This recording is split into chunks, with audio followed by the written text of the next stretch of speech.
I love getting back together with the other salesmen. We've definitely had some great positive traction at the booth thus far here at World of Asphalt. Lots of customers and familiar faces, even being from Canada.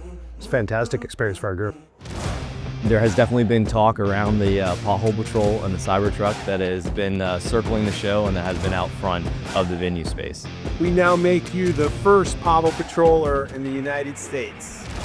Thank you very much. The Pothole Patrol is fantastic. It's innovative, it gets out in the public space, which is what we're trying to achieve. And people are going to talk about it. Most of the people that have come by our booth, they're really excited on learning on what Easy Street brings to the table.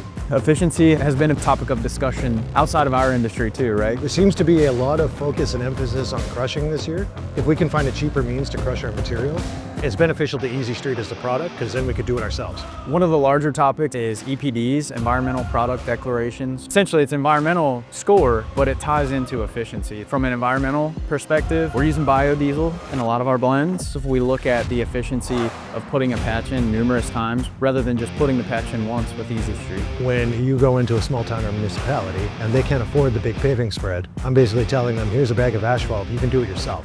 It's pretty simple. You don't have to have all the machines to put it down. And also from a safety perspective, there's no number, no price on your folks' lives, right? Once they see that they don't have all that overhead, the cost of the actual upfront cost of Easy Street, that doesn't make any difference to them anymore.